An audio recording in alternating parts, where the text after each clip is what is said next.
Recording. Om Swastiastu. Om Swastiastu. Ya, puji dan syukur kita panjatkan atas kehadiran ide Sang Yang Widi Wase, maka kita sempat berjumpa kembali dalam pembelajaran pada pagi hari ini. Ya, sebelum kita memulai pelajaran kita pada pagi hari ini, alangkah indahnya kita berdoa dulu supaya kegiatan pembelajaran kita pada pagi ini berjalan dengan baik.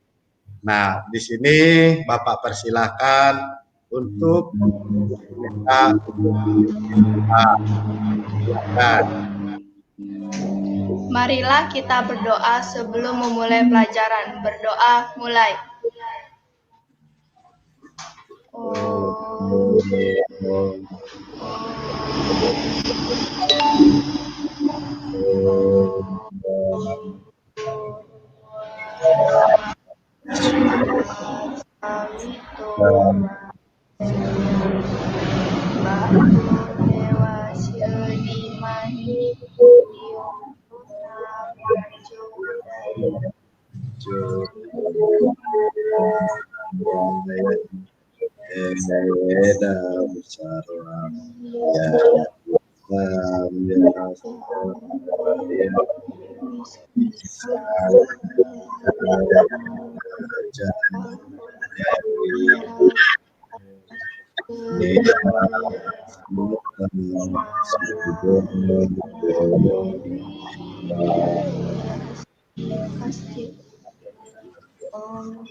Pada anak Bapak Meta yang telah memimpin doa pada kesempatan pagi hari ini ya. Materi pada pagi hari ini akan Bapak lanjutkan ya, yaitu tentang minggu lalu sudah lihat materi apa? Materi Pancasrada. Ya, betul. Kadek Dila masih ingat bahwa kemarin minggu lalu Bapak menjelaskan tentang pengertian Pancasrada. Ada yang masih ingat apa itu Pancasrada?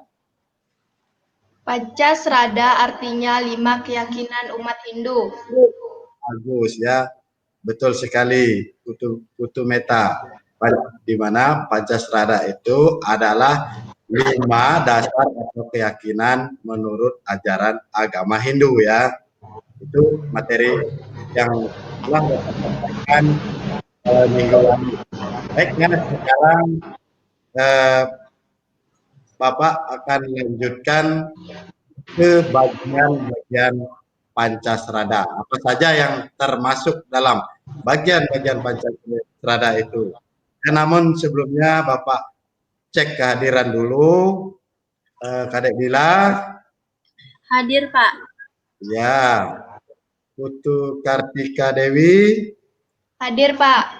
Ya, baik ya. sekarang apa saja yang termasuk dalam bagian-bagian Pancasrada. Di sini Bapak ingatkan juga untuk orang tua tolong dibimbing anaknya ya, dibimbing agar proses pembelajaran kita pagi hari ini berjalan dengan lancar ya. Untuk itu Bapak masuk ke materi kita ya.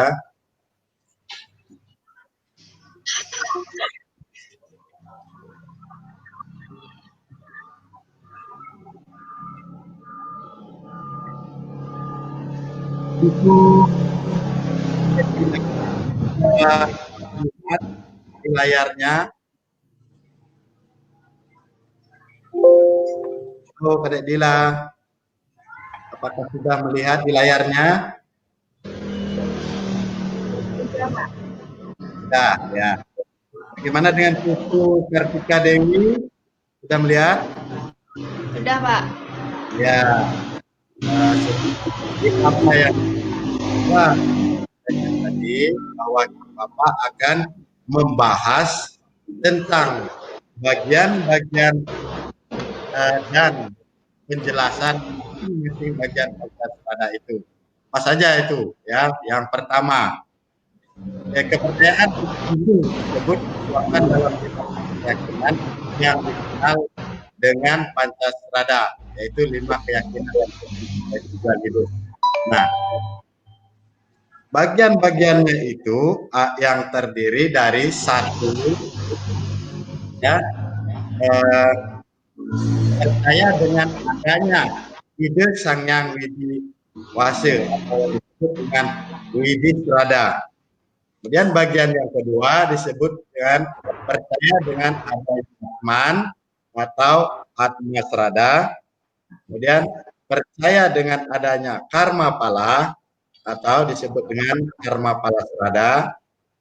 Kemudian percaya dengan adanya Punar atau yang kelima, percaya dengan adanya moksa atau yang disebut dengan itu merupakan bagian-bagian dari Pancasrada ya.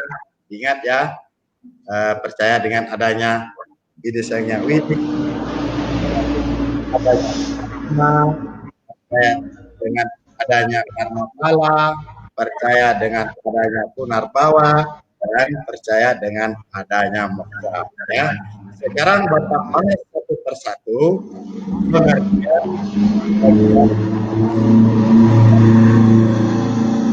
yang pertama Widi Strada. Apa itu Widi Strada ya? Sekarang Bapak minta kalian perhatikan di layarnya ya tentang pengertian Widi Strada itu apa saja ya.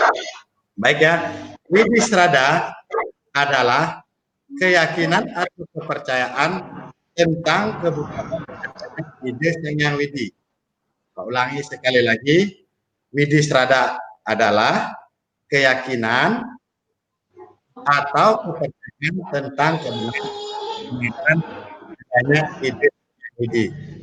Jadi kita sebagai umat Hindu hendaklah percaya dengan adanya ide Sang Hyang Widi Wase. Nah, karena keyakinan tentang kebenaran adanya ide Sang Hyang Widi ini dapat dilakukan melalui ajaran Sri Kaya Pramana, yaitu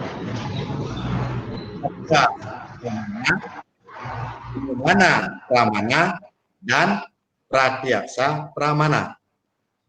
Dalam ajaran agama Buddha Pramana dikatakan seseorang meyakini kebenaran Tuhan melalui kesaksian atau sabda beliau yang disampaikan melalui kitab suci Weda yang dianugerahkan kepada para mahiresi atau para yogi. Kemudian Bapak tolong mute-nya dimatikan dulu supaya konsentrasi apa yang Bapak jelaskan ya. Tolong dimatikan dulu ya. Bapak jelaskan kembali. Nah, Dalam ajaran agama, sabda pramana, seseorang meyakini keberadaan Tuhan melalui kesaksian atau sabda beliau yang disampaikan melalui kitab suci Weda yang dianugerahkan kepada para maharsi, para yogi, dan para orang bijaksana. Dalam Anumana Pramana, seseorang meyakini keberadaan Tuhan itu melalui analisis yang logis dan sistematis terhadap apa yang ada di alam semesta ini. Ajaran ini menekankan bahwa setiap yang ada di alam semesta ini beserta kejadian-kejadian yang ada, ciptaan adalah ciptaan dan kehendak beliau, yaitu ide Sang Hyang Widiwasa ya. Seperti tumbuh-tumbuhan, hewan, ya, dan termasuk kita sebagai manusia adalah semua ciptaan beliau, ide Sang Hyang Widiwasa. Sedangkan untuk pratyaksa pramana, yaitu seseorang meyakini keberadaan Tuhan karena seseorang tersebut dapat mengalami langsung, melihat Tuhan atau manifestasinya tanpa media atau perantara. Hal ini dapat dialami bagi orang-orang yang memiliki tingkat kesucian yang tinggi. Contohnya seperti para maharsi ya. Jadi yang bisa melihat Tuhan itu secara langsung adalah orang-orang yang memiliki tingkat kesucian yang tinggi ya. Seperti yang Bapak katakan tadi, seperti para maharsi ya. Nah, itu. Nah, kemudian ajaran Widisrada juga dapat diterapkan dalam ajaran Sadhu Sakti. Sang Hyang Widi mempunyai 4 sifat kemahakuasaan yang disebut dengan Sadhu Sakti. Nah, yang terdiri dari 1 Wibu Sakti, mempunyai sifat yang maha ada. Berarti Tuhan itu maha ada ya. Kemudian sifat yang kedua adalah sakti, yaitu sifat yang maha tahu. Tuhan itu maha tahu ya. Nah, apapun perbuatan kita, Tuhan itu tahu ya. Kemudian sifat yang ketiga disebut dengan Kriya Sakti, yaitu sifat yang maha karya ya. Nah, selain ajaran tersebut, keberadaan Sang Hyang Widi juga dapat dijelaskan oleh keberadaan dewa dan awatara. Dewa dalam ajaran Hindu dapat diartikan sebagai sinar suci dari Sang Hyang Widi. Sedangkan awatara dapat diartikan penjelmaan Tuhan atau dewa ke dunia dalam upaya untuk mencapai kemakmuran dan keselamatan. Nah, itu ya. Nah, dalam ajaran Hindu juga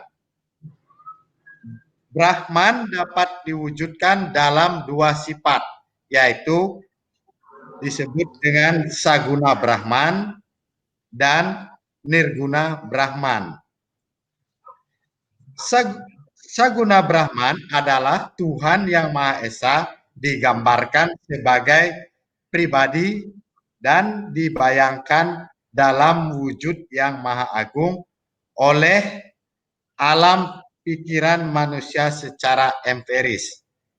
Nah, sedangkan Nirguna Brahman adalah Tuhan yang Maha Esa dalam keadaan yang tidak terkondisikan dan tanpa sifat, tidak dapat dipikirkan karena ada di atas pikiran manusia.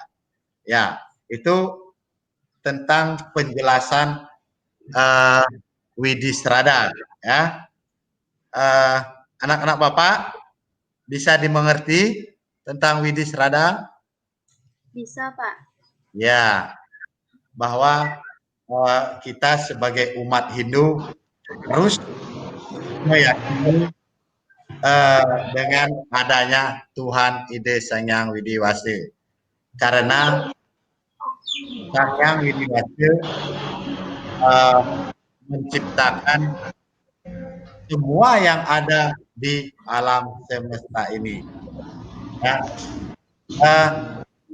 anak-anak, mohon perhatiannya, mic-nya di mute dulu, ya, supaya apa yang Bapak jelaskan dapat didengar dengan baik, ya. Nah, baik, Bapak lanjutkan bagian Pancasrada yang kedua, ya. Pancasrada yang kedua yaitu percaya dengan adanya Atma, ya.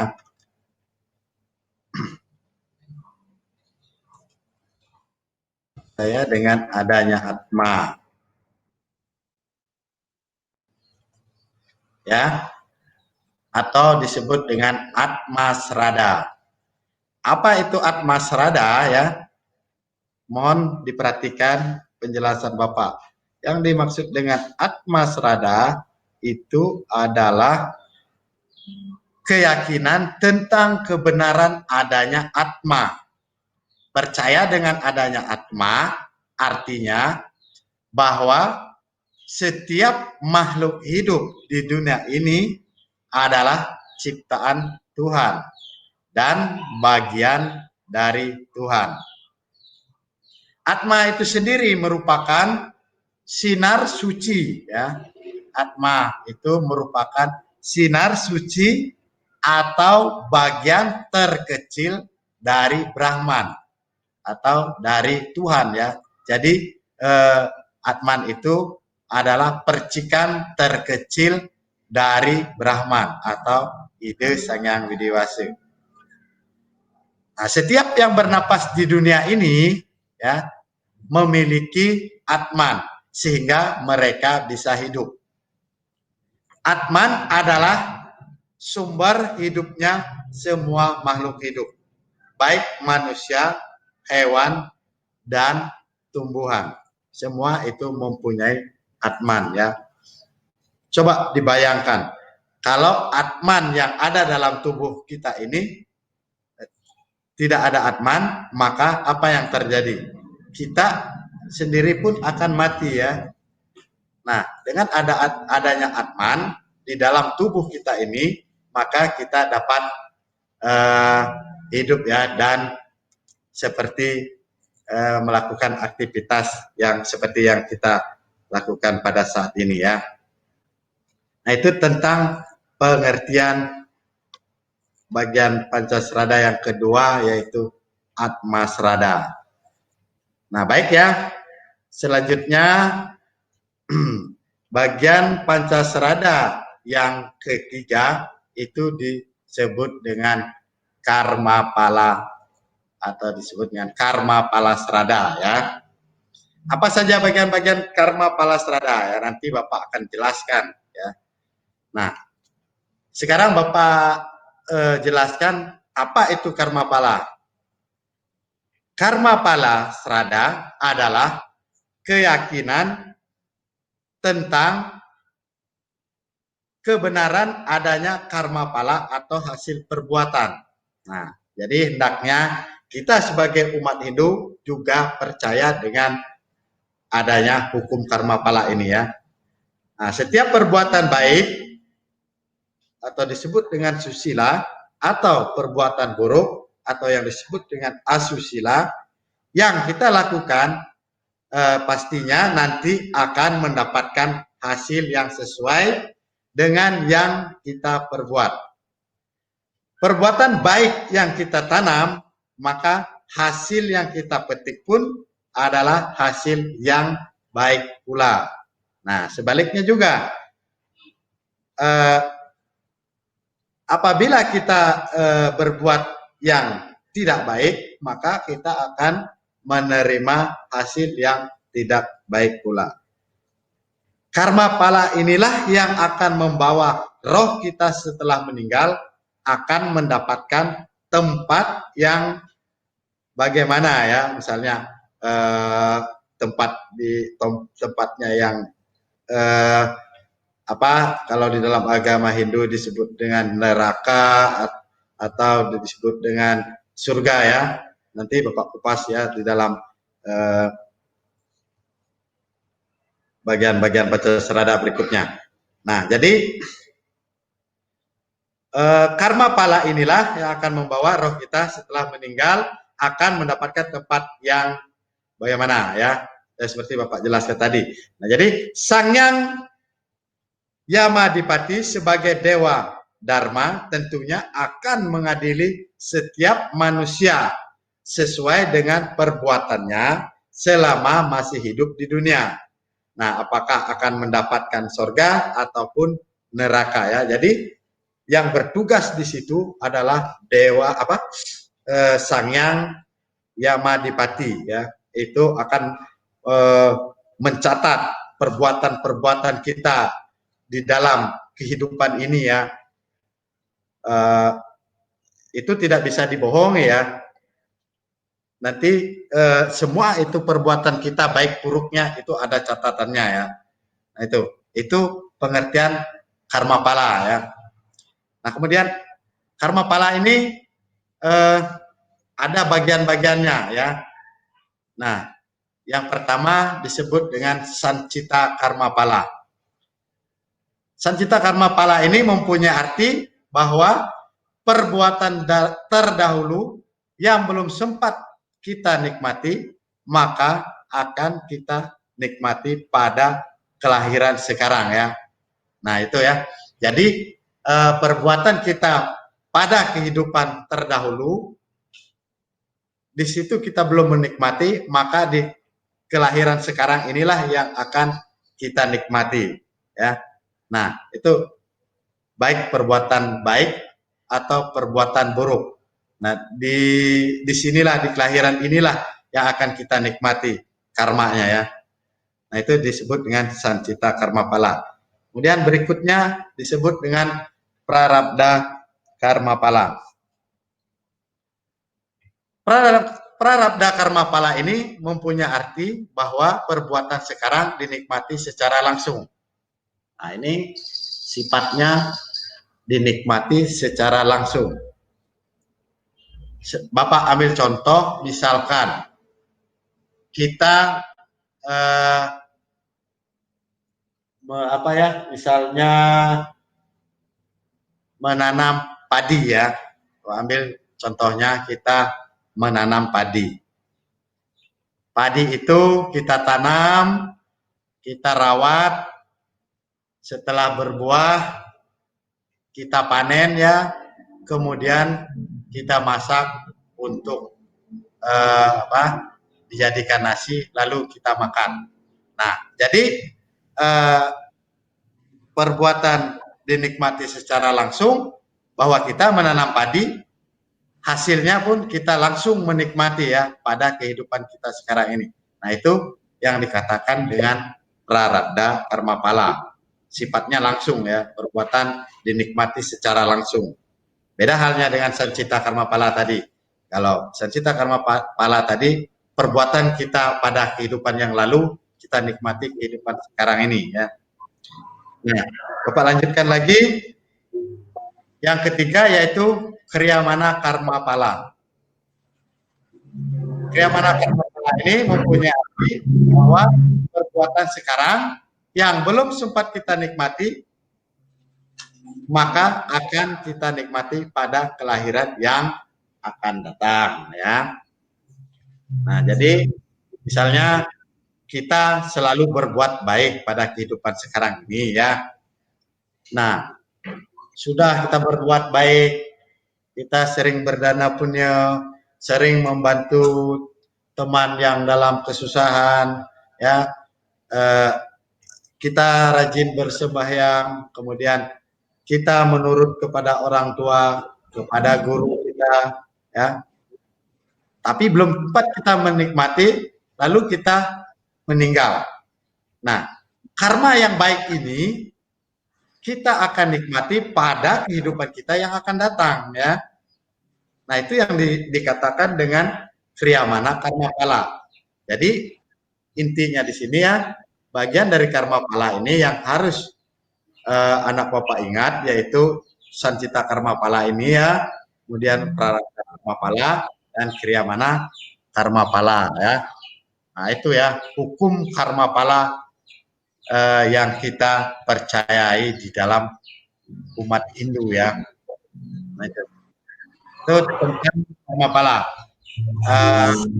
Anak Bapak kira-kira paham pengertian karma pala dan bagian-bagiannya? Paham, Pak. Paham ya. Nah, dan saya juga mengharapkan kepada orang tuanya juga agar selalu terus membimbing anaknya ya dalam pembelajaran ini ya. Nah, dan nantinya apabila ada yang kurang jelas dalam pembelajaran ini, Bapak harap kalian tanya nanti ya kalau sudah Bapak bagian tanya jawabnya. Oke, sekarang Bapak lanjutkan ya untuk bagian Pancasrada yang keempat, itu disebut dengan Punarbawa Srada.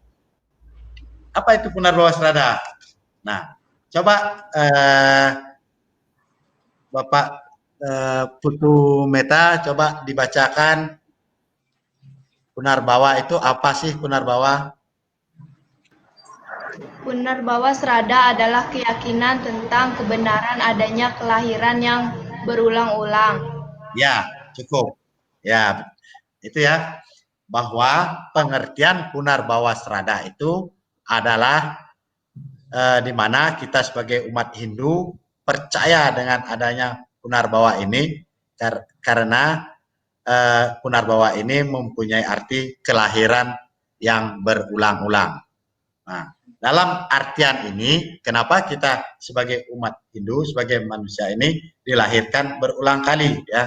Nah, itulah kita, sebagai umat Hindu kita mempercayainya.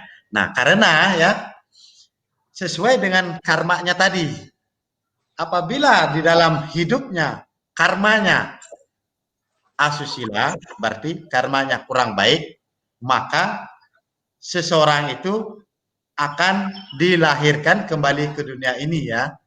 Dilahirkan kembali ke dunia ini untuk menebus semua dosa yang pernah dia lakukan ya. Nah, ya.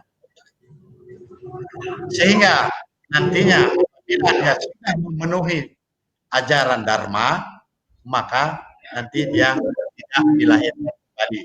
Nah, makanya kita mempercayai bahwa yaitu kelahiran berulang kembali ya.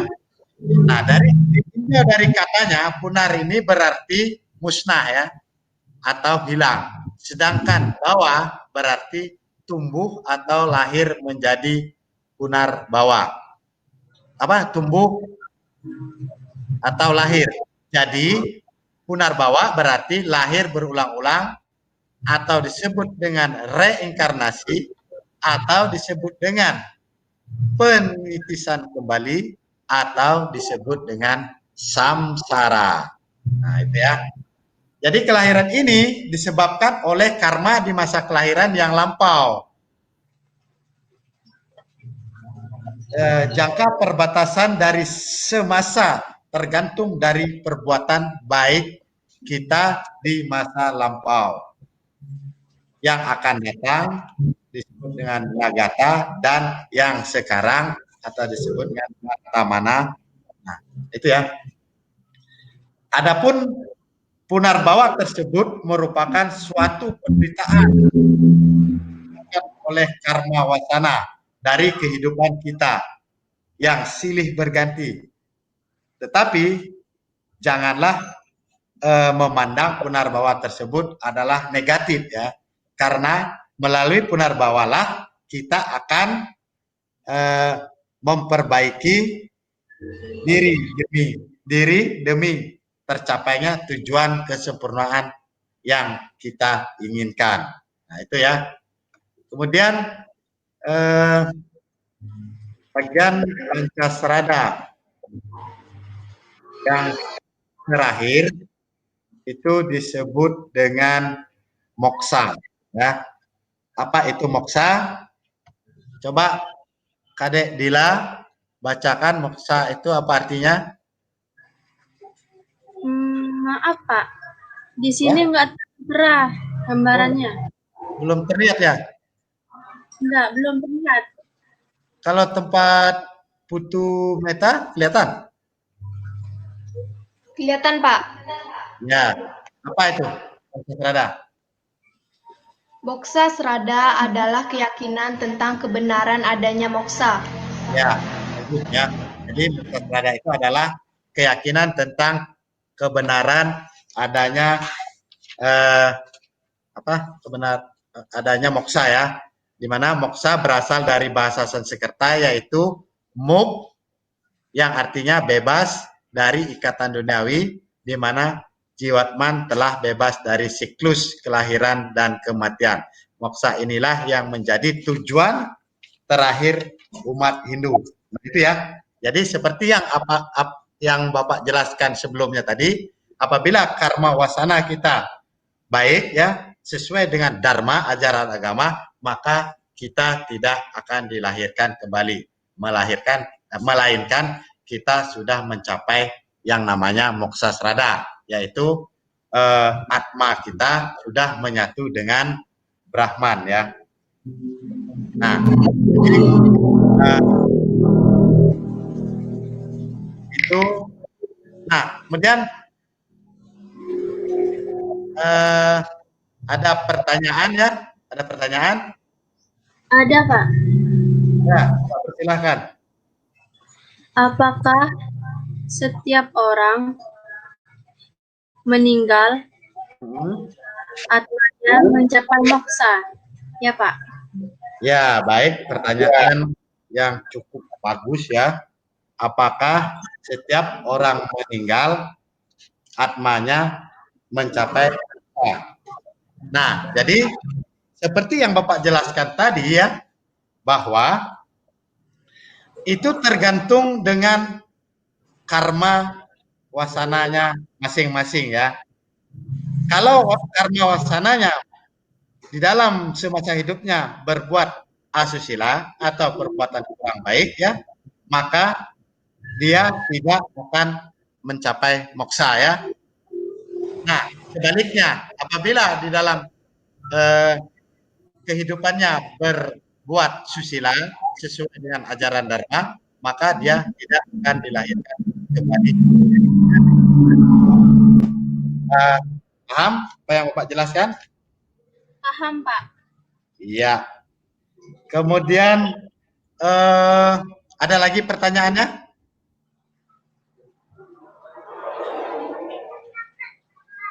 Ada?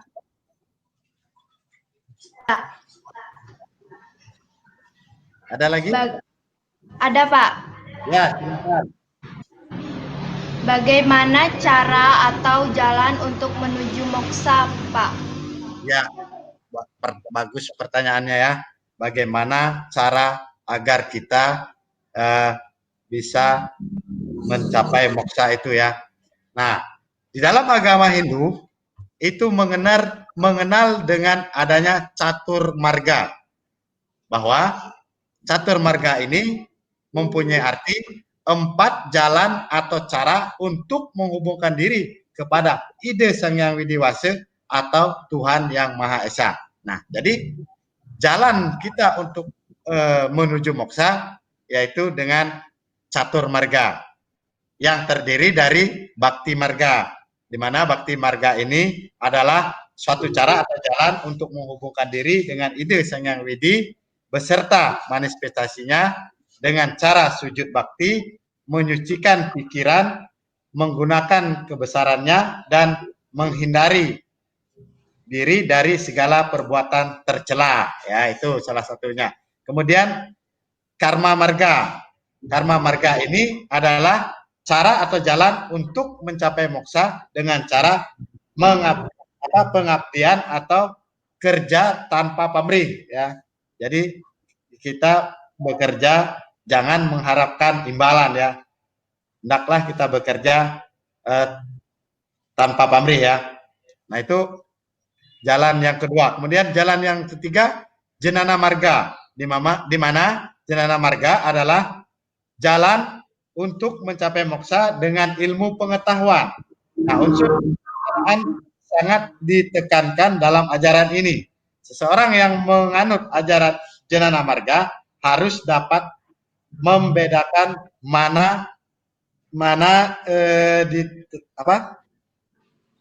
dapat membedakan mana sebaiknya yang harus dipikirkan demi tercapainya suatu kekekalan yang abadi ya. Nah itu ya. Jadi untuk kita mencapai moksa ada yang disebut dengan catur marga. Kemudian yang berikutnya apa namanya? Yang keempat yaitu Raja Marga. Di mana Raja Marga adalah jalan untuk mencapai moksa dengan jalan melakukan tahapan-tahapan Astanga Yoga yang intinya adalah pengendalian diri dan pikiran secara berkelanjutan. Nah itu ya, pengendalian diri kita ya juga harus ya, dengan jalan itu bahwa kita dapat mencapai tujuan yaitu moksa ya. Nah, paham apa yang Bapak jelaskan? Paham, Pak. Ya. Nah, jadi kelima jenis keyakinan ini disebut dengan Pancasrada yang dipergunakan sebagai pedoman bagi umat Hindu di Indonesia sebagai pokok keimanan di mana panca berarti 5 dan serada berarti kepercayaan atau keyakinan. Jadi Pancasrada artinya 5 keyakinan atau kepercayaan yang harus dimiliki oleh setiap umat Hindu ya. Itu materi kita pada pagi hari ini ya. Kemudian selanjutnya ada lagi pertanyaan? Ada? Tidak, Pak. Ya, baik ya. Berarti Bapak harapkan kalian mengerti ya, mengerti apa yang telah Bapak jelaskan. Baik ya, materi ini Bapak simpulkan ya, di mana materi kita yaitu tentang bagian-bagian Pancasrada tadi. Yang pertama itu bagian Pancasradanya adalah 1, percaya terhadap adanya Atma. Kemudian yang kedua percaya terhadap adanya Atma. Yang ketiga percaya terhadap adanya bawah, dan yang kelima adalah percaya terhadap adanya moksa ya, itu ya. Nah, juga Bapak sampaikan di sini ya untuk tugasnya seperti biasa nanti Bapak kirimkan lewat WhatsApp ya.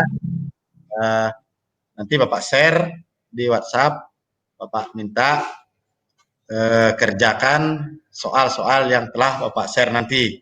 Begitu juga orang tuanya harap membimbing anaknya agar bisa tercapai ya materi yang telah Bapak sampaikan pada kesempatan ini ya.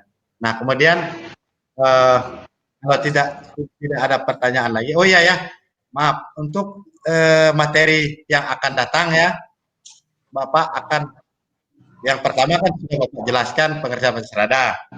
Kemudian materi ini bagian-bagiannya.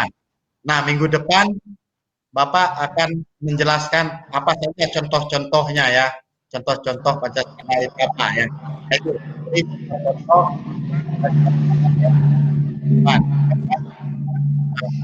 jadi ya, sekali lagi tolong dibina anaknya di rumah ya, agar anak-anaknya bisa mengerjakan tugas yang saya berikan. Nah, baik ya, kalau tidak ada pertanyaan untuk pertemuan kita pada pagi hari ini, Bapak cukupkan sampai di sini ya. Dan Bapak ucapkan parame santi. Om Santi, Om Santi, Santi, Santi, Santi, Santi. Om.